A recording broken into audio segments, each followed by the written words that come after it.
Hi అండి, straight cut pant ఎలా cut చేసుకోవాలో ఈ వీడియోలో చూపిస్తాను మీకు. ఇది వచ్చేసి డ్రెస్ మెటీరియల్లో ప్యాంటు క్లాత్ అండి. మనకి మెజర్మెంట్ ప్యాంట్ ఇచ్చారు. నార్మల్గా అయితే మనం ఇలా 4 ఫోల్డింగ్ ఇలా చేసుకుంటాం. ఇట్లా మిడిల్ వచ్చేసి జాయింట్ వస్తుంది మనకి, ఇలా చేసుకుంటాం. స్ట్రైట్ కట్కి ఏంటంటే నడుం భాగానికి ముక్క పడదు, స్ట్రైట్ కట్కి నార్మల్గా ఉంటుంది కాబట్టి సరిపోవట్లేదు ఈ క్లాత్. ఇలా కాకుండా దీన్ని మనం నిలువుగా ఫోల్డ్ చేసుకోవాలి.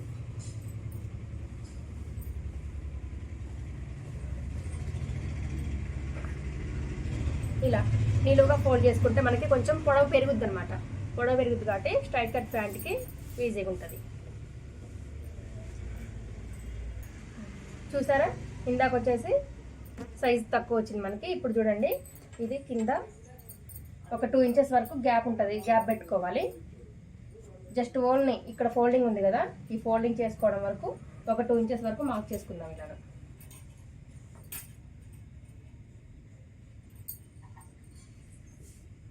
ఇక్కడ కూడా నడుముకి మనం ఎలాస్టిక్ వేసుకున్నా కానీ, బెల్ట్ పెట్టుకొని ఇలా థ్రెడ్ పెట్టుకున్నా కానీ ఈజీగా ఉండడం కోసం ఇక్కడ ఒక 2 ఇంచెస్ మనకి పట్టిలాగా రావాలన్నమాట.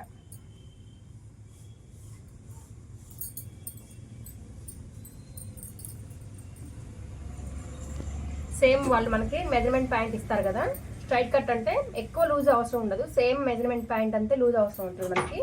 సేమ్ ప్యాంట్ ఇలా వేసేసి 2 ఇంచెస్ వరకు మనం మార్క్ చేసుకొని లైన్ ఇచ్చుకుంటే సరిపోతుంది.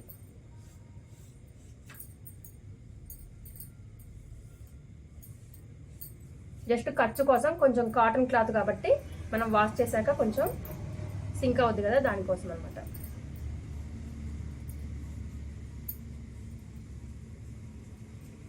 ఇది వచ్చేసి మనం లూజ్ ఎంతైనా పెట్టుకోవచ్చు. ఇక్కడ మన ఇష్టం, కొంచెం ఫ్రీగా ఉండడానికి దానికి లూజ్ పెట్టుకొని సరిపోయింది. కొలతలేమి ఎక్స్ట్రా అవసరం ఉండదు.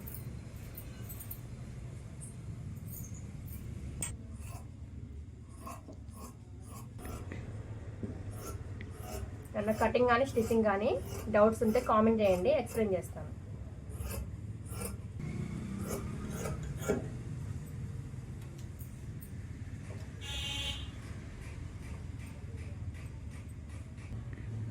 చూడండి, మనం ఇక్కడ కింద ఫోల్డ్ చేసుకున్నాం కదా, మనం ఫోల్డింగ్ కోసం ఇక్కడ కొంచెం మనకి ఐడెంటిఫై కోసం ఇట్లా మార్క్ చేసుకుంటే గుర్తుకి అలా ఫోల్డ్ చేసుకోవచ్చు. పైన నడుము భాగం దగ్గర కూడా ఇట్లా మనం బెల్ట్ ఇచ్చుకుంటాం కదా, ఎలాస్టిక్ కానీ బెల్ట్ కానీ పెట్టుకోవడానికి ఒక 2 ఇంచెస్ వరకు మార్క్ చేశాం కదా, అక్కడ కూడా ఇట్లా కటింగ్ కానీ ఏమన్నా మార్క్ పెట్టుకుంటే కుట్టుకునేటప్పుడు కొంచెం ఈజీగా ఉంటుంది. నార్మల్ ప్యాంట్ కంటే కూడా ఇలా స్ట్రైట్ కట్ కుట్టుకోవడం చాలా ఈజీ అండి. మెజర్మెంట్ ప్యాంట్ ప్రకారం తీసేసుకొని మనం స్టిచ్ చేసుకోవడమే.